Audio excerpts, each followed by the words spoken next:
started. Welcome everyone to Michigan Historic Preservation Network's February webinar.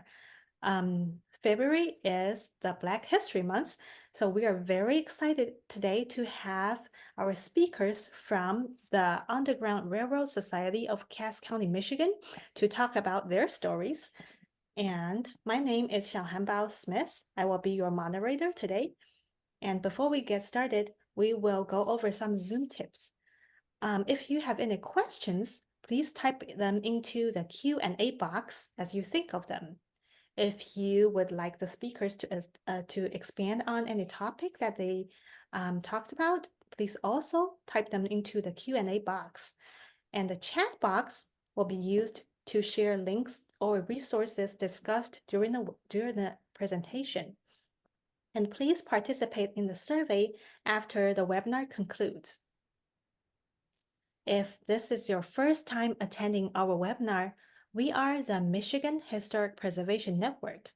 We advocate for Michigan's historic places to contribute to our economic vitality, sense of place, and connection to the past. We could not do the work we do without our members and volunteers. If you are not a member yet, please consider joining us at mhpn.org. Our webinars are sponsored in part by an award from the Michigan Arts and Culture Council. And it is my great pleasure today to introduce you our speakers. So we will hear from Cindy Yawkey. She's the head docent and co-chair of the Education Committee of URSCC. And Mike Maras, he's a founding member and president of URSCC. And we will also be hearing from Jennifer Ray. She's the chair of the Friends of Brownsville School No. 1. And with that, I am going to turn it over to our speakers.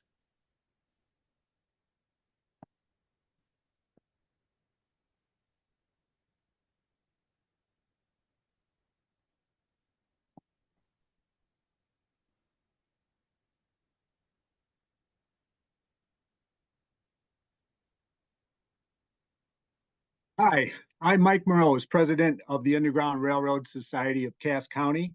I would first like to thank MHPN for having us on this forum. We are honored to be here today, and I'd like to thank Xiaohan for hosting us as well.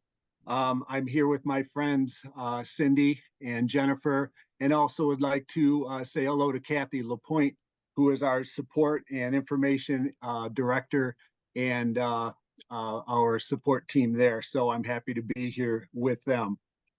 URSCC was formed in 2009 as a 501c3 nonprofit.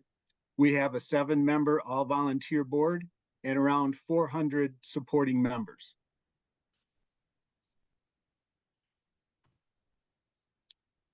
URSCC's mission is twofold: research and educate about the Underground Railroad and its legacy in Cass County, Michigan,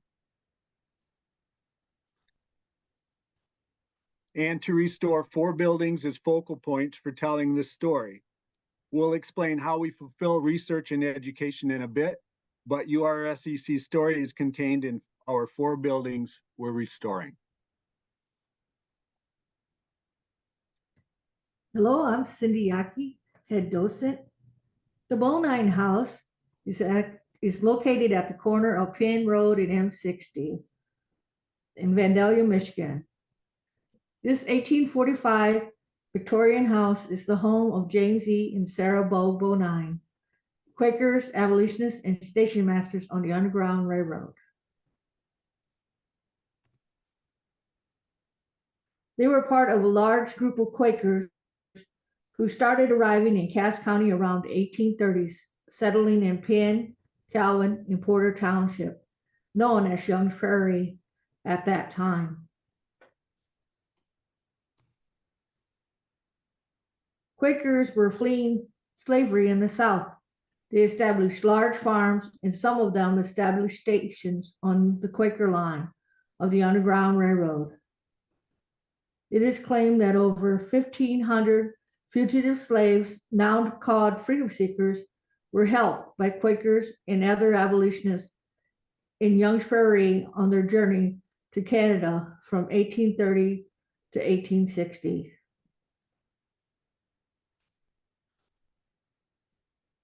URSCC purchased the Bonine House in December 2010.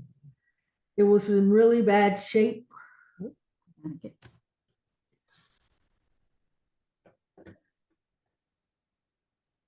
It was in really bad shape.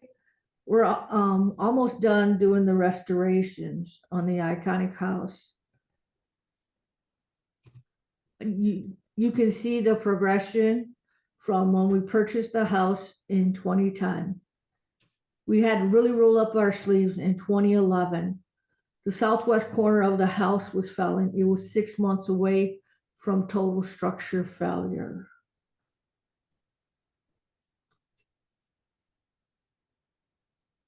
We had to repair the roof, and we added back the porches from the 1870 part of the house.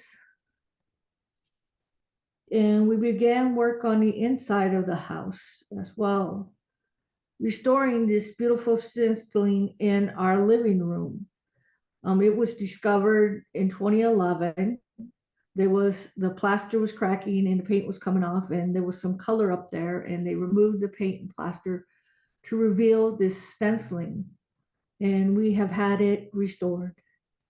And also there is faux finish or graining that was covered up for many years as well.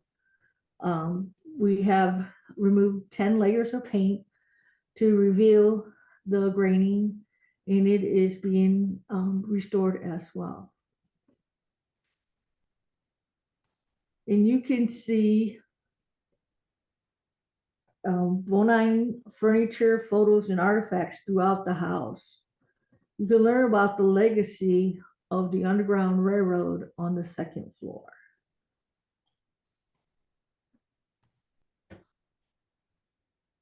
And this is the 1845 kitchen. The fireplace is 1845.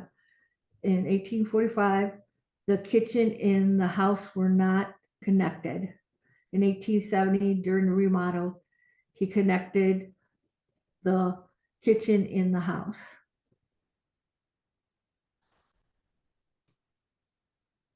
Freedom seekers were not kept here in the house. They were across the street at the Bonine Carriage House. And Mike will tell you all about that. Thank you, Cindy. Yes, this is the James Bonine Carriage House, built around 1850. It's at the corner of Calvin Center Road and M60 in Vandalia.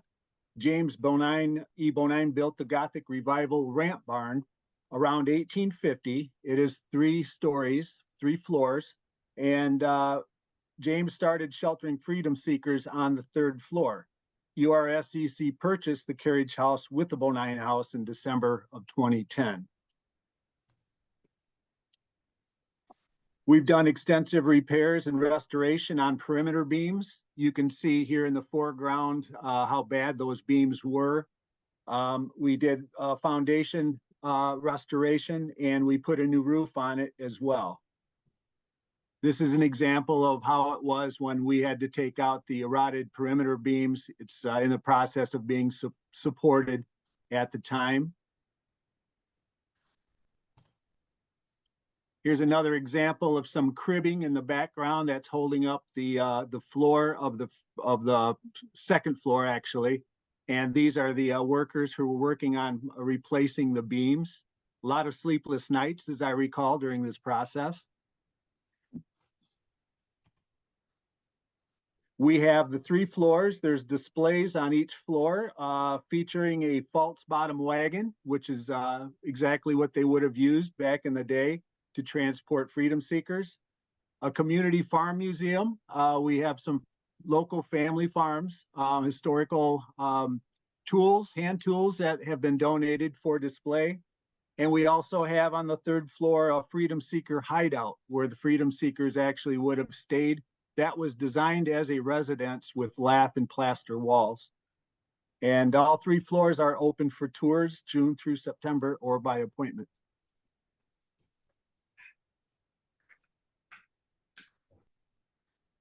The Bogue House, located on Crooked Creek in M60 in Cassopolis, Michigan.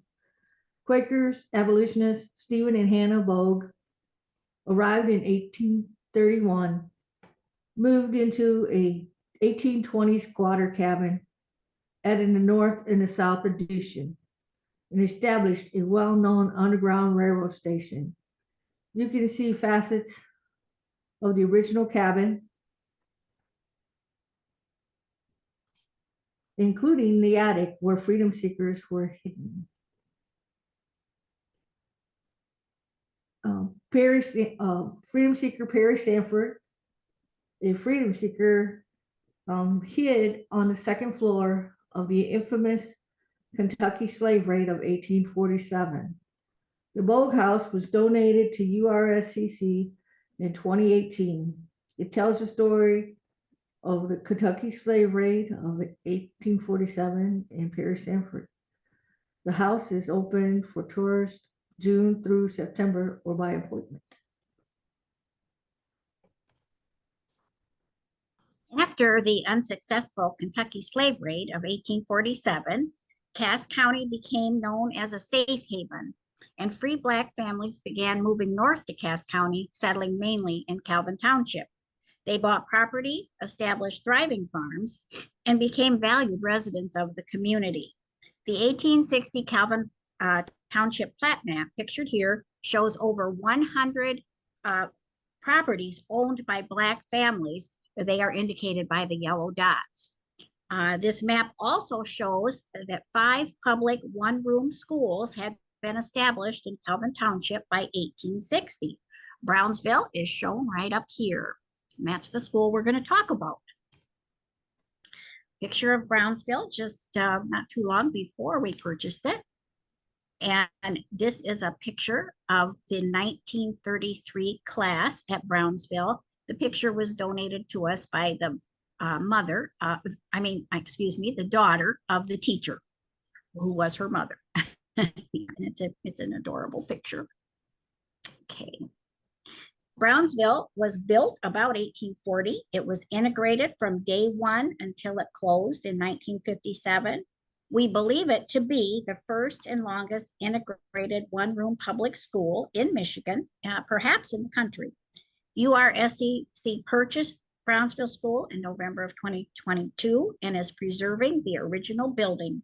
It will be open to the public in July of 2024. Many descendants of Black pioneer families still reside in the community. Here is Brownsville in November of 2022. And as you can see, our little schoolhouse definitely needs some TLC. For a time, the school was used for grain storage. The band that you see around the building stabilized the building against the grain's weight. The bell tower was removed and tucked into storage to await restoration. We do not have the original Brownsville bell, but we do have a promise for the original bell from a neighboring one-room school, the Long School, that burnt down. The roof received emergency repairs and a tarp to temporarily protect the rafters and the interior from further damage until we can re-roof. We will be repairing the siding, soffit, fascia, and original windows. And the original door will be installed with the original sign hanging above it. The original sign Cindy discovered hanging in the rafters, and Mike courageously went up there and retrieved it.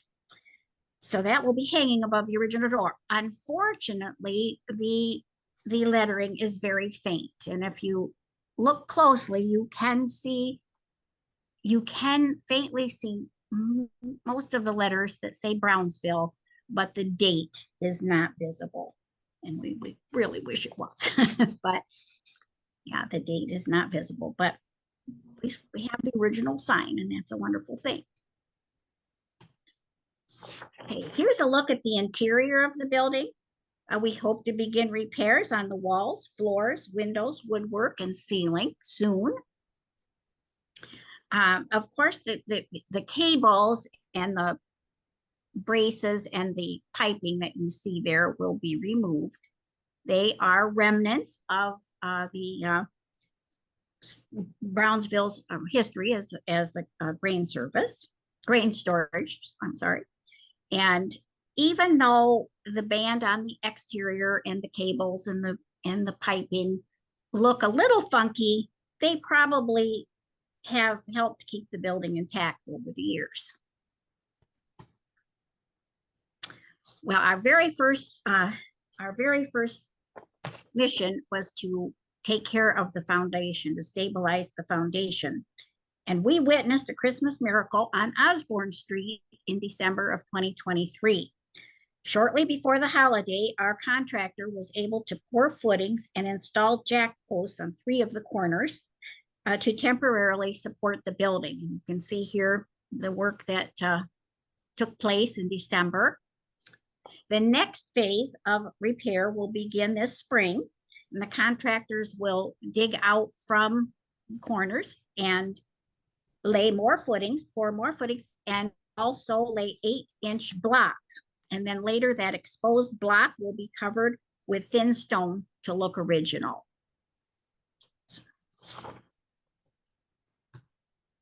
This is just another picture of one of the jack posts at the back of the building on one of the rear corners.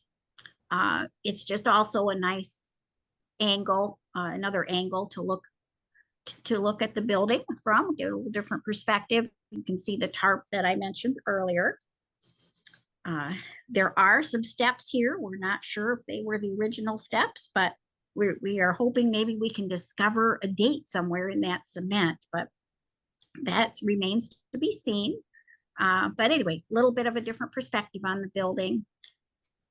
And we certainly have our sights set on Brownsville standing strong and ready to tell her story as a legacy of Underground Railroad operations in Cass County by July of 2024, this year. Okay.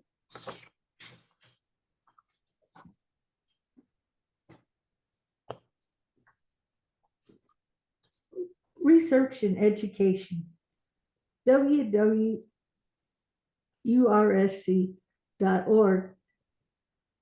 has an extensive website. Learn all about the facets of the Underground Railroad and its legacy in Cass County. Watch our PowerPoint, read our books, hear the exciting story of the Kentucky slavery, and much, much more. Explore the resources in the Benign House Research Library upstairs in the Benign House or on our website. Researchers are welcome June through September or by appointment. The Bonine House display room upstairs in the Bonine House. The Underground Railroad room, the Quaker room, Calvin Township room, the family room, and the Bonine bedroom are captivating. Take our 20-site self-guided Underground Railroad driving tour. Pick up a map at Milo Barnes Park in Vandalia or download the map from our website. URSCC has 3 annual events. Students of the Underground Railroad Wax Museum at the Bonine House in the spring. Underground Railroad Days, the second weekend in July. Christmas at the Bonine House, December 1st through the 14th.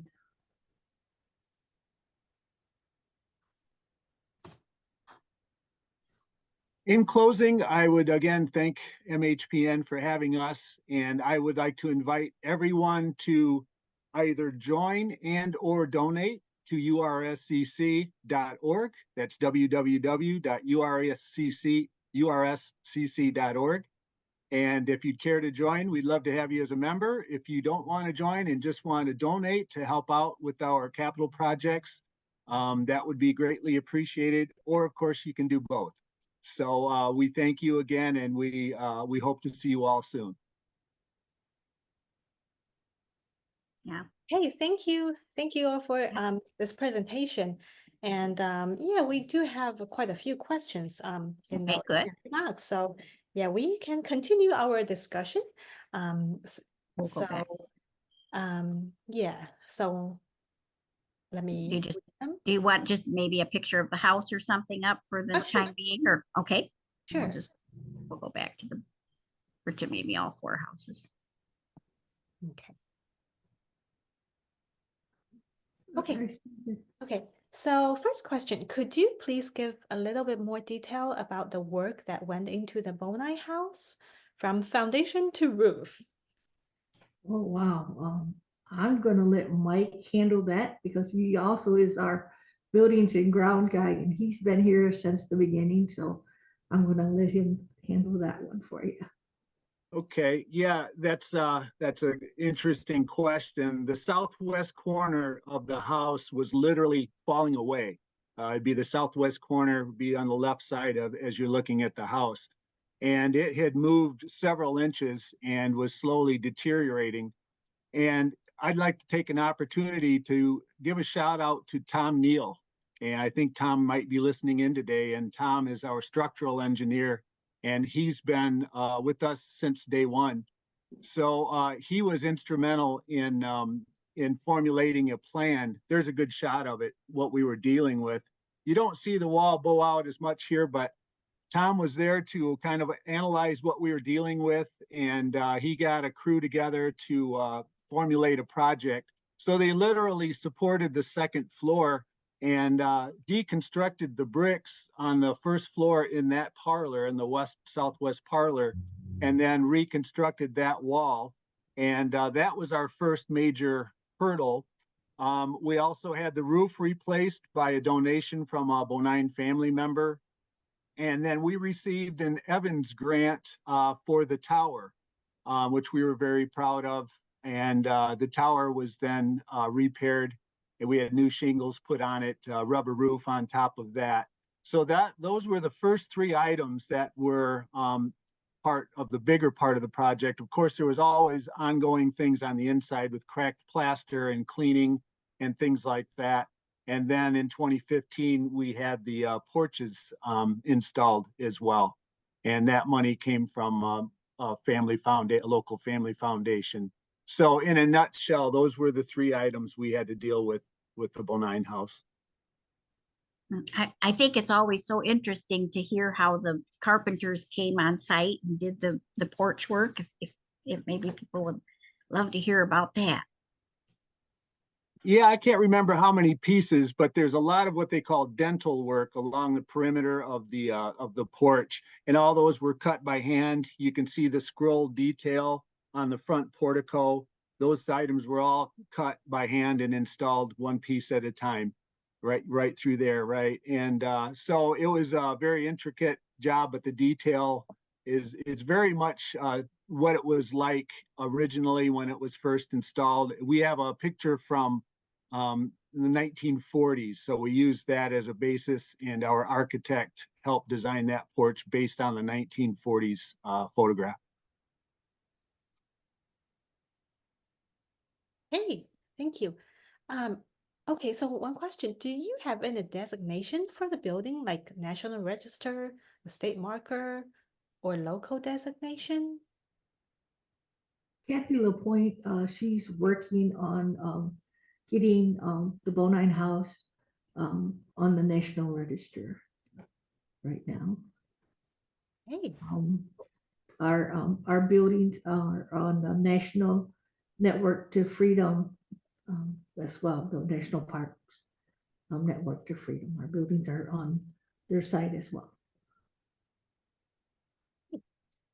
okay, next question. Could you tell us more about that Evans grant? The Evans grant, it's part of the architectural organization for the state of Michigan. And we we had some friends who were associated and thought that would be a good idea for us to apply. And it was one of the first grants we actually ever got. So we were really proud that, and lucky too, because the tower was in terrible shape, as you can tell on the December 2010 photograph there. But we were very honored to receive that, and the Evans Grant was part of recreating the exterior of historic buildings, and this definitely was part of that. Yeah, we want to point that out because David Evans was a very early and longtime member of MHPN. Oh, fantastic. That's great to know. Okay, so next question. So because as we can see, this is a enormous project for a citizens group to undertake. And so how did you decide when your volunteers could do the work or when you need help, like contractors? I believe some of this stuff is structural, and you need permitting to do some of it. And if you're not licensed and you're not insured, those things are necessary in this type of a project.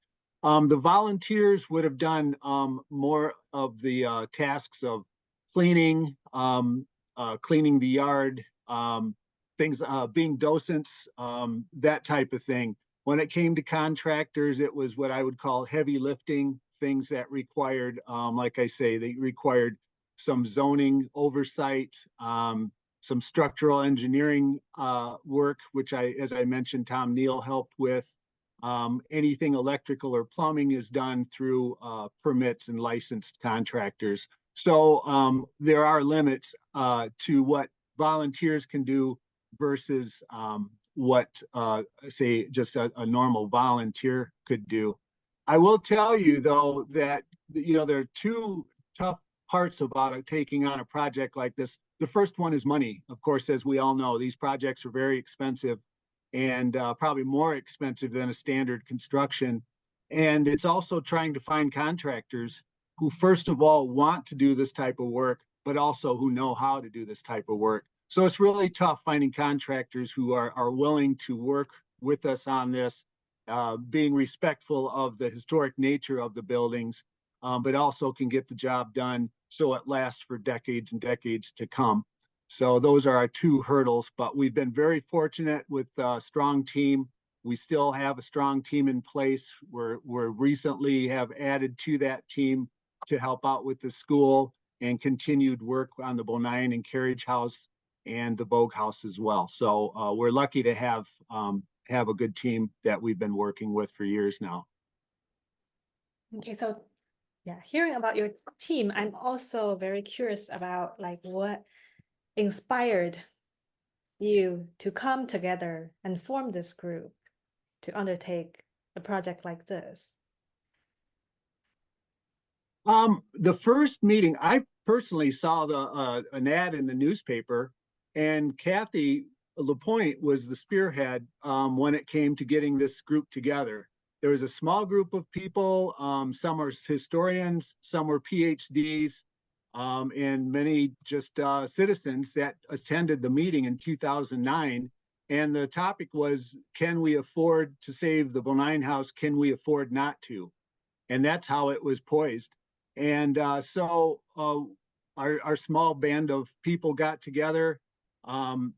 We didn't even own the house at the time, but we started getting together through meetings and developed our website and got our 501c3 rating even before we owned the house. So we were determined. It took about a year or so more to acquire the house and Carriage House, but we had some pieces in place. We had the people in place. And as it goes, membership changed for a variety of reasons. And but we kept up with a really good crew, a good board, and this we're almost lucky it was more of a private individuals taking this on than say a governmental project, just because we had a little more leeway as to how we were to go about doing the project. And this is kind of what led us down this road. And it's ever changing, but we feel very fortunate with community involvement. It's very cool. I heard that you mentioned you have about 400 members. Is that correct? Yes, That's right. yes, Yeah. that's Wow, correct. so yeah, Yeah. that's a really good number of members. Are they mostly located in Cass County? We have members from all around the United States, and Wow. they come and see the house. Some come annually to see what we have done with the house and the carriage house. And so it's always great to have them come back and visit the house and the carriage house and see what's we have been doing. And I've been a card carrying member since 2010. Jennifer, do you have something to say? No, I'm just always so impressed with when I dose it occasionally, and I just enjoy so much visiting with people that come in. And as Cindy says, sometimes people are coming in from California or states quite far away, and sometimes they will join because they can keep up with all of the goings on through the website. And Kathy's very good about sending out a newsletter. Occasionally, she doesn't overburden anyone, but she'll send out a lovely newsletter that with all kinds of photographs that show what has been accomplished within the last so many months. The website is always updated. We have a very fine gentleman named Will Biedenkopf that takes care of the website. And by the way, as we're looking at the photo of the house in 2010, well, 2011, but he has recently put a video on the website that shows the interior of the house when it was after it was purchased and when the volunteers and board members first went in to assess. And it's kind of amazing what you see then compared to what you see now. But the people that come are so appreciative of having the buildings, all four of the buildings restored or in the process of being restored, and so admiring of the Benign House. It's just a treat to be able to be there and talk with everyone. Okay, so there's one question about the foundation of the Benign House. So what is the original foundation material? The original material on all four buildings is fieldstone. And it was found just scattered about back in the 1840s. And some of it may have been trucked in from areas that were becoming more farmed, but pretty much local fieldstone. A great product. The problem was back then, they didn't go deep enough into the ground. And so what happens is the frost will get into the ground, and then as it starts to thaw in the spring, it tends to heave, and it heaves these fieldstone foundations. And over 150 years, that mortar breaks apart, water gets inside, and then you start to have serious problems structurally. So the fieldstone we're reusing because it's a traditional and historic item. But we've also incorporated some modern materials too to help stabilize things and give it some more longevity. Here's a great picture of the school and how the foundation, the stones are all just broken apart. You can see there was some rubble used over the years, probably in the 1950s, to stabilize it, some concrete block that had been thrown in place all the way through there.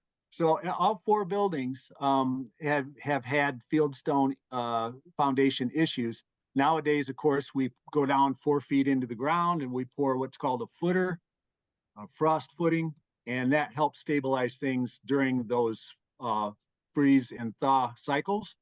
And so that's basically the foundation issues that we deal with kind of regularly. What's Mm. interesting about the carriage house is that foundation was a cobblestone a foundation, which was basically field stones about the size of a baseball or size of a softball. And you can see some of them lying on the ground here. And they're very unique to 1850. But when they lifted the carriage house off of its foundation, the foundation literally crumbled. It was almost as though the pressure of the weight of the building itself kept that foundation intact. Once it was lifted up, things crumbled and there was very little left. Though we did salvage a lot of the cobblestone, and that was used to recreate the 1850s cobblestone foundation, and that's how it was. Here's another good example of it there in this picture.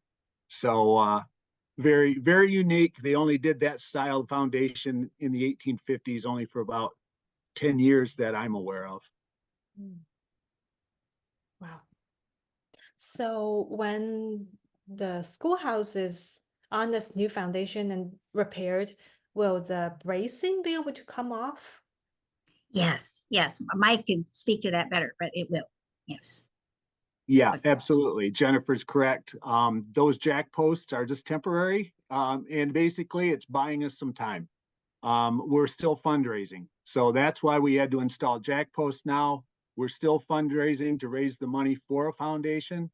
And once we acquire the funds, the contractor will come in, he will finish pouring footings, as I mentioned, and start laying the brick and stone and or the block and stone rather. And then once he develops that foundation, those jack posts will come out. And then all you will see on the exterior side would be a field stone foundation. Mhm. I think the question, it was, are the cables that tie the schoolhouse together in the band that goes around it, Oh, once we start repairing, will those absolutely. be able to be removed safely? Right. My apology. I misunderstood the question. Yeah, the banding that Jennifer pointed out around the school was put in place to hold it together when they were storing corn in there in the 1950s. You can see a good picture of it here. And then the cabling that went through attached to the beams on the outside. So yes, those will be able to be taken down. And we just had that assessed here not too long ago. And Tom visited us and we had a nice discussion, and those will be coming out here shortly. And we're confident the building is very well built, and we were confident it's going to stand in place. Mhm. Okay. What kind of fire safety and security system do you have for those buildings? We were required to put in lighted exit signs in the Bonine house because we have people in and out of there quite often. We have multiple exits that are always in use, that type of thing, fire extinguishers and that type of thing. The schoolhouse won't be used. We will allow people in. It won't be used as readily as, say, as the Bonine house is, with modern amenities.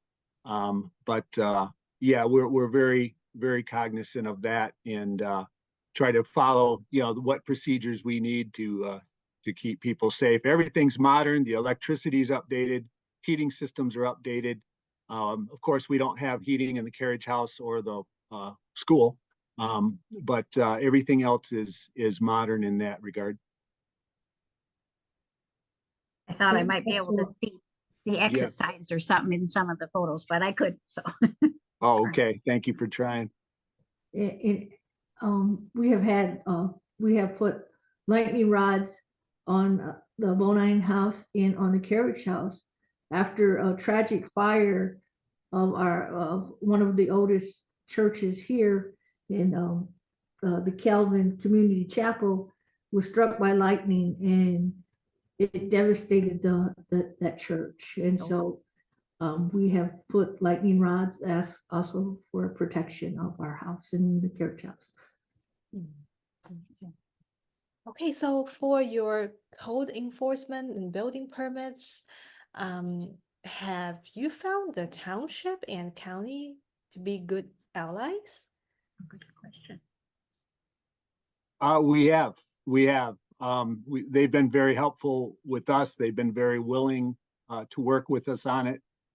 They're excited about our project. Some of those officials are actually descendants of either Quaker families or abolitionist families, or even the Black families that have settled in. So there's a close connection to this for everyone. And they're very helpful. They've been very supportive. And we reach out to them. We want to do it right. We don't want to get halfway through a project to realize we've forgotten something. So yeah, we like to work closely with them, and they are often part of our events and activities. So we're very above board on that, and we welcome their visits and scrutiny. Okay, so so as you've done all this work, have you made any wrong turns? Is there any words of wisdom for others? Oh, that's a good question. Cindy, Jennifer, can you think of anything that might be an oops, or should we have done something different or sooner? Cindy's probably better at this than me because I'm a rookie compared. I think our goal has always been to preserve and restore what we have here. And we always go by the experts and we listen to each other and our opinions. So I think a lot of times we have not made a big major oops that we could not fix with maybe some paint, or choose the wrong color and had to paint over. But other than that, I think that if you go, my saying is, we listen to the house, we listen to the carriage house, we listen to these buildings, and they seem to just point us in the right direction when we're making the decisions for the house and that. So I think no major whoops. That's great. Okay, That's so true. Yeah, I just want to point out, Cindy makes a good point. We come up with ideas and we have, say, a master list of what we want to get done for that year, perhaps. And never fails, the house or the buildings always rewrite our list because something will pop up that will become more important. And of course, that goes to the top of the list. And a lot of it depends upon funds, but a lot of it depends upon what the houses and the buildings tell us what we need to do next. Mhm. You might, let's see. Like, I'm just gonna go back down here to the Bogue House, because the Bogue House mentioned recently getting rid of the limestone chimney and getting the house back to look like it did in Stephen Bogue's time. So I don't know if you want to talk about that project for a minute. Yeah, I would. There's a couple of things on the Bogue House. As Jennifer mentioned, that was a limestone fireplace that was installed in 1960. And so we got we received some funds to recreate the facade of the Bogue House. So we had that taken down. The limestone, actually, it was done in February of last year, and you're thinking, well, they didn't think they could get to it until the spring, because the colder it gets, the harder the limestone and mortar, or the harder the mortar gets, and it would be hard to demolish. But luckily, we had a warm spell, kind of like we're having this year, and they were able to start working on it in January, February, tore that chimney down, enclosed the wall, and put in 2 windows to match what the facade would have looked like, which is the portico with 5 windows. Now, if we could go, and there's the finished product. I was able to paint that. I'm a professional painter, by the way, and I was able to finish that in, I believe it was September. So we're going to do some more painting. We have some more work to do on the other east and west side to remove aluminum siding. But this is original clapboard siding except for what was replaced earlier. And unfortunately, the windows were not original. We didn't have original windows to start with. So I want everyone to realize that what were in there were vinyl windows from 30 years ago. And so we never had the original windows, unfortunately. But we're going to continue to paint and do some things on the exterior as funds allowed. And Jennifer, if you could go to the interior, there it is. I want to point something out here, which isn't obvious necessarily, but in the center of both of these photos, you can see these old beams and the cabin. This is part of the original 1820s cabin. And so you can see the original beam running through the center vertically on the bottom photo, and then in the corner by the door in the top photo. Exactly. That's a post and beam style pegged construction. So we know that is certainly of the era. That's how that would have been built. And then, of course, the attic up above is where Perry Sanford and other freedom seekers had hidden out during the 1847 Kentucky raid. Then there's the attic. There's a question for you, Mike. Can you explain why the windows are offset behind the chimney?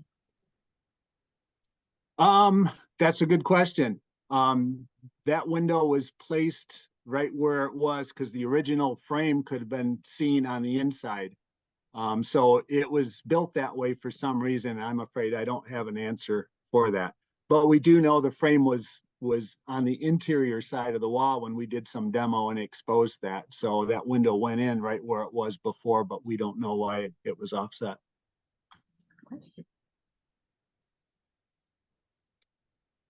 Could you talk a little bit more of the about the sources of your funding for those projects? Yeah, I had something. Oh, here we are. Do you guys have anything handy, Jennifer or Cindy? Yeah.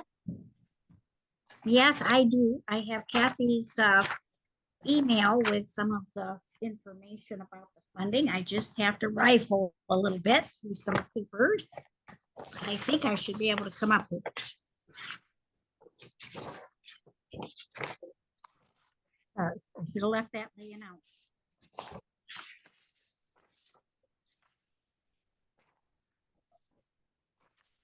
A lot of our funding is through donations. We do apply for grants as well. So I think Jennifer will have more exact information. Well, I am sure. I found it here, Jennifer. Oh, and okay, Cindy. okay, great.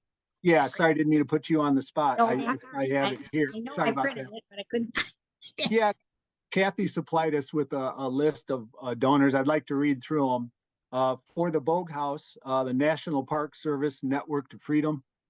For the Benign House, the National Trust for Historic Preservation. The Huizenga Foundation for the Brownsville School. That was a recent donation. Barn Believers for the Carriage House.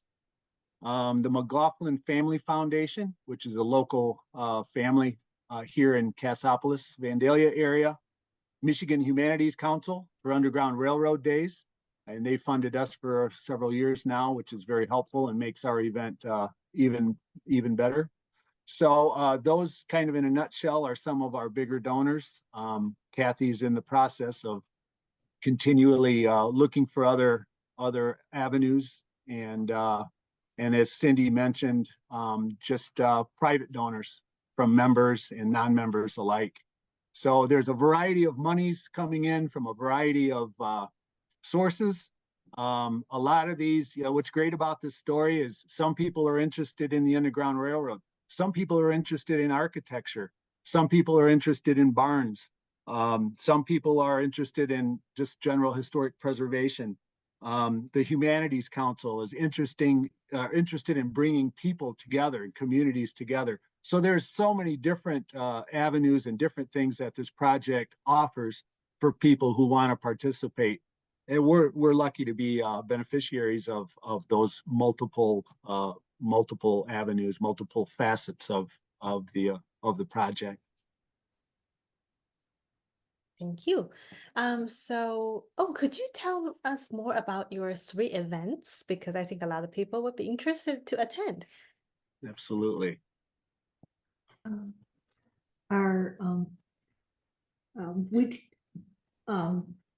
Underground Railroad Days is the second weekend in July.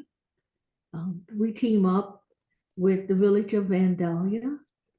It is for that second week in July. We have presentations, and it's great for the whole family to come out and learn some history and have fun. Mhm. You can go to our website. It normally talks about who's coming and presentation wise and stuff. And Christmas at the Bowline House is December 1st through the 14th, and we normally inform everybody on those days. And we're normally open from 1 to 6, and it's that whole 2 weekend, that whole 2 weeks that we're open for visitors to come and visit the Bowline House at Christmas time. And our wax museum is mostly students and parents and the local community. The school picks what day that they'll do wax museum. And so we're never sure exactly when they're going to do the wax museum. Oh, I think, tell a little bit more about what the age of the students and what they do. So for Sam Adams Elementary School here in Cassopolis, it is the whole 5th grade. The wax museum started off in 2012, and it was just one school at the beginning. And then Sam Adams became part of that as well.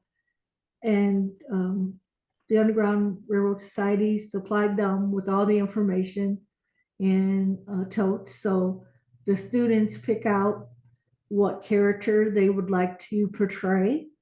They write a 1-minute speech. They get to dress up as their character and come to the Bowline House and do a 1-minute speech. The other school is from Portage, and they are 4th graders that come and do their presentation as well. And Portage is actually the one who started it. Mary Ann Bonine and her daughter-in-law, Stacy. Stacy is a 4th grade teacher, and they started the wax museum.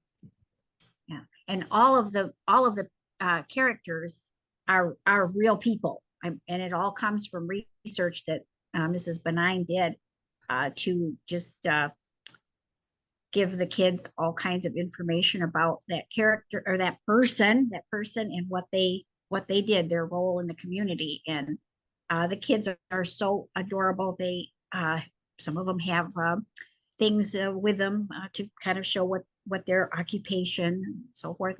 And when you come up and touch their hand, or a little spot on their hand, they do their presentation, their speech, and they really get into it. And some of the kids are from families, they are descendants from some of the original families, and it's really touching.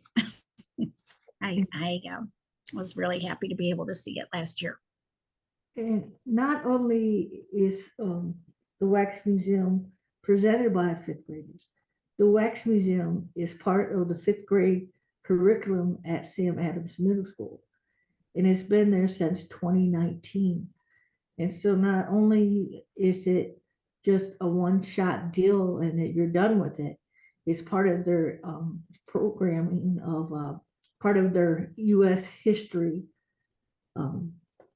And so they really get, a lot of the students are descendants from the families that were here from the beginning.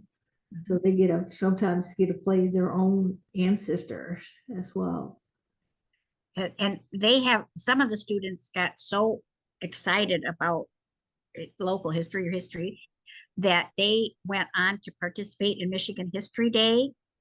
And at one time, they were even chosen to go on to nationals with their presentation. So it really has inspired a love of history, I think, in many of the students, which is, I think that makes it a big success to me to know that it's made a difference in their lives. It is. Oh, that's great. Okay, so let's move on to some other questions. Let's see. Okay, so on all four buildings, what do you think mostly informed the original building style? Was it through pattern books or just the local information? Well, Go ahead, Cindy. the original Bonine House was just a Greek revival, the front part of it. And then in 1870, when he did the remodel, is when he added the tower and the porches in the back part of the house. And that's Second Empire style. So I think that for that, it was influenced by the architect of the time. And the carriage house is Gothic revival. And I'm gonna mess up the guy's name, so Kathy might have to type in because it was based on his architectural style as well. This Mike knows. Yeah, no, I don't remember his name either, unfortunately. Maybe Kathy does, if somebody could ask her in a chat. But that was on the front page of his book, and it looks almost identical to our carriage house. So we're pretty sure, not that he necessarily built it, but it was definitely a design of his. And as Cindy mentioned, the Bonine House was just a 2-parlor and 2-bedroom Greek revival. And then it was changed to more Second Empire when they added that type of tower roof and the tower in front and the fancier porches. And also the Bogue House is again more of a very simple Greek revival from the 1830s, and just with 2 parlors and an open bedroom space up above. Now, the schoolhouse is a little different. Maybe Jennifer can speak to this better than I can, but we understand that back in the 1840s, there was a standardized booklet of schoolhouses that were used when these schoolhouses were being built across not only the state, but the country. But I would imagine Michigan had their own basic idea of what type of school, because if you look at some of the schools, some of them were brick. Some of them had a different design element, and so that school building may have come from a standardized book. And I just got a message from Kathy. It was Downing, AJ. Andrew Jackson Downing was the architect that designed, we believe, was instrumental in designing the carriage house. So that's an item of interest.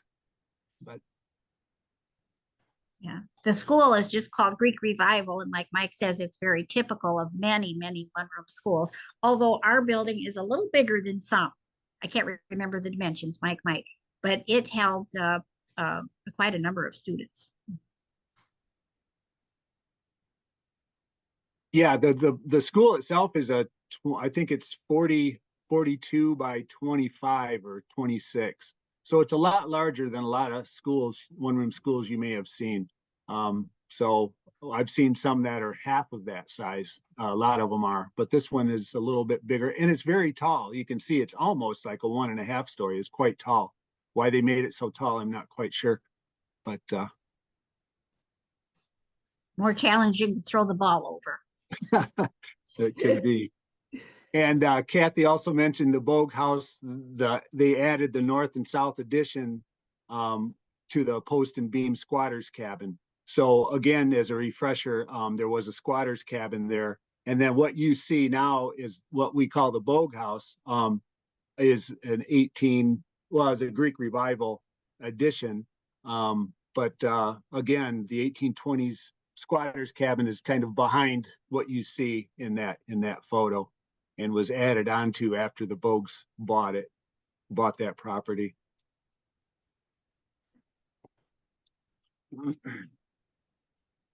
Thank you.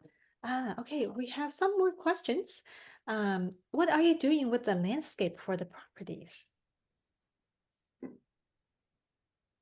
We're keeping the landscape pretty simple at the Bonine House. We do have a wonderful walkway that leads to the front doors.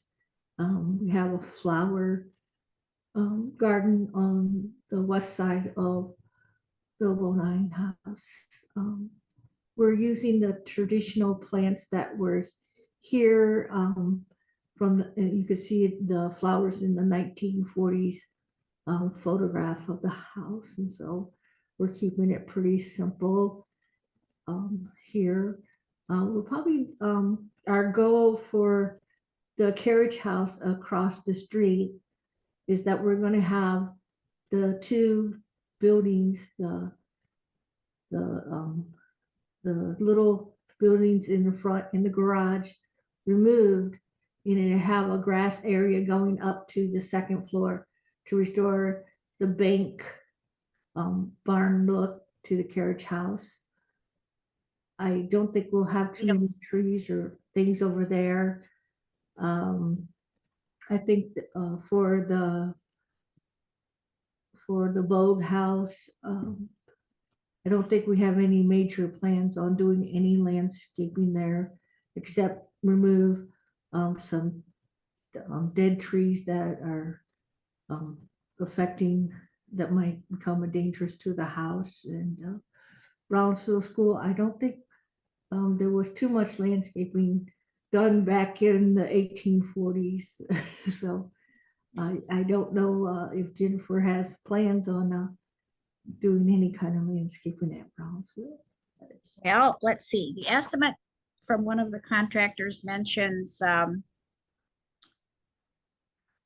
build landing steps to code at the front door. I did feel like there was just some small mention of the landscaping, but I'm not seeing it here. So Mike, if you have any more information about that, you just holler.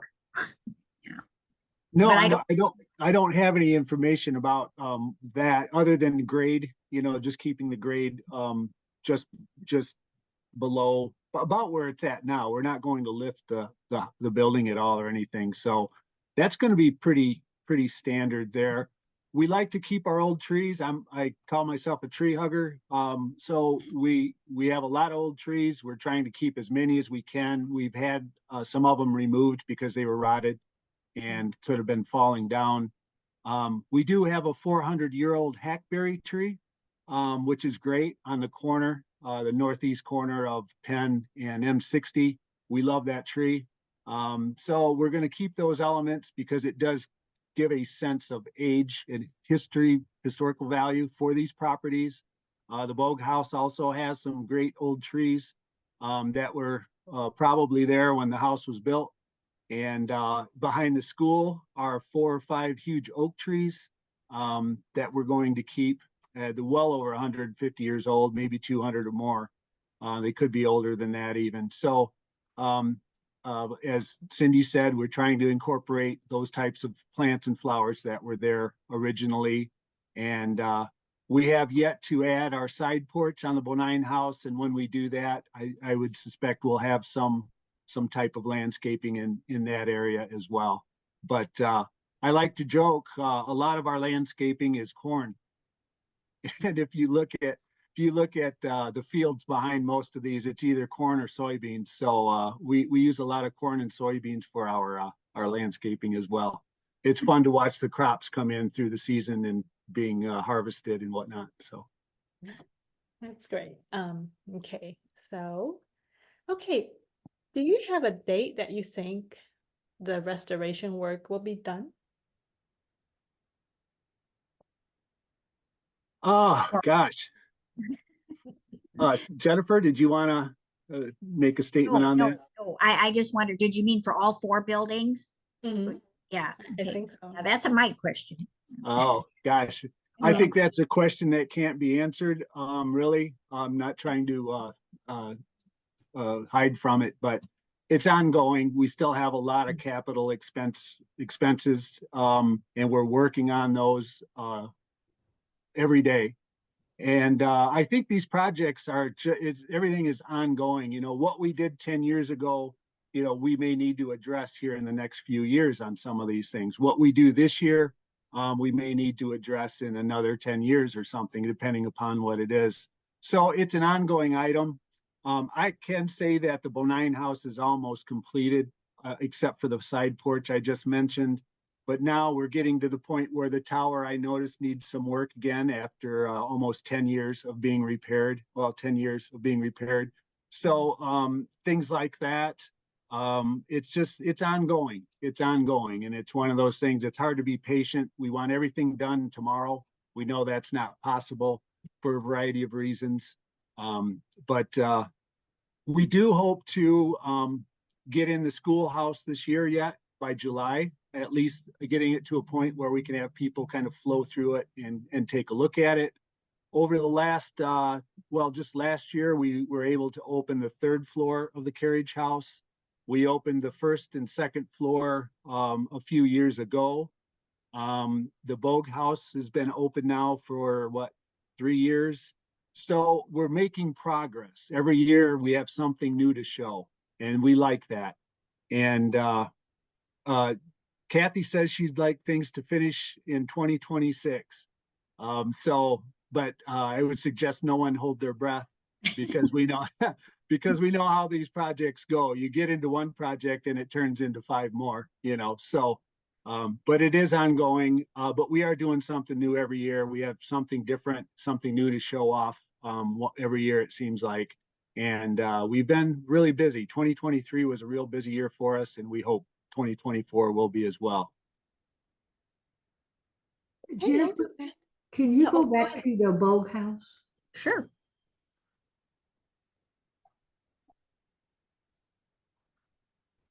And there's probably an easier way to do this, but Because there's a question, do you work with the Michigan Freedom Trail Commission? And on our Bogue house, we have the Michigan Freedom Trail sign on the Bogue house on the side of it. yeah, and I might just mention if you come visit, Cindy does a marvelous oral rendition as an onlooker to the Kentucky slave raid of 1847. She just takes you there and makes you feel like you're right in the middle of the action. She's marvelous. She does a marvelous job, and everyone leaves feeling like they have kind of experienced the 1847 Kentucky slave raid in Cass County, and kind of feel the impact of that really precedent-setting decision by Judge McIlvaine. So come and hear it. You could also watch it on our website. Well, that's true, but it's better in person. So, yeah. Hey, I think that's all of our questions. I want to say a big thank you to our speakers and Kathy for getting this presentation together. And I want to read a note from our MHPN board president, Janet Krieger. She said, "Great presentation, and you should be very proud of what you have accomplished and inspiration to others. And Oh, thank you. MHPN is very proud to have you join us today." Thank you. Well, thank you very much. We're proud to be here. Yeah, so thank you so much for your time, sharing your knowledge with us. And I would like to just quickly mention that our March webinar is scheduled for March 28th, which is Thursday at 1 o'clock. And it will be about the restoration of the Book Tower in Detroit. And I hope to see all of you next time. The registration will be open probably next week. Just watch our website. And I want to thank you everybody for participating, and thank you Kathy, Mike, Cindy, and Jennifer for presenting. you. Thank you. Thank you very Thank much. you. Hope you have a good day. You too. Okay, bye now. Bye-bye.